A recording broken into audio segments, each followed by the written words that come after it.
Hello. അപ്പോൾ ഈ വേഗത്തിൽ നടന്നു പോണത് ഈ പാർക്കടി പൂരം കാണാനാണ് കേട്ടോ.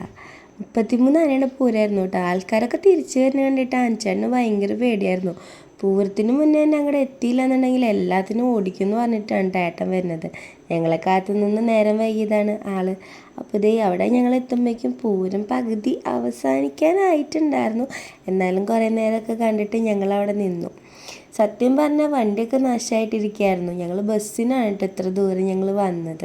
ഈ ആനകളൊക്കെ ഇങ്ങനെ നിരന്ന് നിൽക്കണ കാണാൻ ഒരു പ്രത്യേക ഭംഗിനെ ഉണ്ടായിരുന്നു കേട്ടോ. സത്യം പറഞ്ഞു കഴിഞ്ഞാൽ ഇവരെ വീട്ടിലേക്ക് വന്നതിന് ശേഷമാണ് ഒരുപാട് പൂരങ്ങളൊക്കെ കൂടാൻ തുടങ്ങിയത്. പിന്നെ പാർക്കാടി പൂരത്തിന് എൻ്റെ അച്ഛൻ എപ്പോഴും കൊണ്ടുവരാറുണ്ട്. ആ ഒരു ഓർമ്മ നല്ലോണം നിൽക്കുന്നുണ്ട്. ഞാനും അമ്മയും അനിയനും ഒക്കെ കൂടിയിട്ട് പാർക്കാടി പൂരത്തിന് വരുന്നതും വെടിക്കെട്ടും നല്ല അടിപൊളി വെടിക്കെട്ടാണ് ഉണ്ടാവാറ്. അപ്പം അതൊക്കെ കണ്ടപ്പോൾ എനിക്ക് ഭയങ്കര ഒരു നൊസ്റ്റു അടിച്ചു.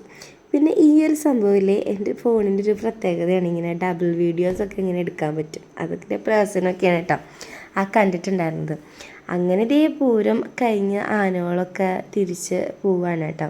ഇത് കാണാനും ഭംഗിയുണ്ടായിരുന്നു, ഓരോന്നിങ്ങനെ ക്യൂ ആയിട്ട് ഇങ്ങനെ പോകുന്നത്. അപ്പോഴേക്കും പിന്നെ നമ്മുടെ വരവ് പൂരങ്ങളൊക്കെ വന്നു തുടങ്ങിയിട്ട് എല്ലാവരും ആനേനെ കൊണ്ടുവന്നത് കാരണം തന്നെ നമ്മുടെ വരവ് പൂരങ്ങളൊക്കെ വളരെ കുറവായിരുന്നു. അപ്പോഴേക്കും നമ്മുടെ കണ്ണൻകുട്ടിക്ക് ചെണ്ട കൊട്ടണം എന്ന് പറഞ്ഞ് കരഞ്ഞിട്ട് ചേട്ടൻ ചെണ്ട കൊട്ടിക്കാൻ കൊണ്ടുപോയി. പിന്നെ ഇതേപോലെ കുട്ടികൾക്ക് കളിക്കാനുള്ള യന്ത്രഊഞ്ഞാലും പിന്നെ ഇങ്ങനെ കയറുന്ന സംഭവങ്ങളൊക്കെ ഉണ്ടായിരുന്നു. നമ്മളിപ്രാവശ്യം ഒന്നും വാങ്ങി കഴിക്കാൻ നിന്നില്ല കേട്ടോ. കയ്യിലഞ്ചിട്ട് പൈസ ഇല്ലാണ്ടാണ് ഞങ്ങളെല്ലാവരും കൂടിയിട്ട് വന്നത്. കണ്ണൻകുട്ടി അവിടെ കിടന്നിട്ട് നല്ല ഓട്ടം ചാട്ടമൊക്കെ ആയിരുന്നു. ഇവനെ കൺസീവ് ആയിട്ടിരിക്കുമ്പോൾ മുതലേ ഞങ്ങൾ പൂരത്തിന് പോയി തുടങ്ങിയതാണ് കേട്ടോ. അതുകൊണ്ട് കൊട്ട് എന്ന് പറയുമ്പോൾ തന്നെ കുട്ടിക്കൊരു ലഹരിയാണ്. അവൻ ഭയങ്കര കളിയും കാര്യങ്ങളൊക്കെയാണ്. അപ്പോൾ നമ്മുടെ അമ്പലത്തിൻ്റെ ഒരു ലുക്ക് വൈസ് ഇതാണ്. അപ്പോൾ ഇഷ്ടപ്പെട്ട് കഴിഞ്ഞാൽ ഒന്ന് സബ്സ്ക്രൈബ് ചെയ്ത് സപ്പോർട്ട് ചെയ്യണേ.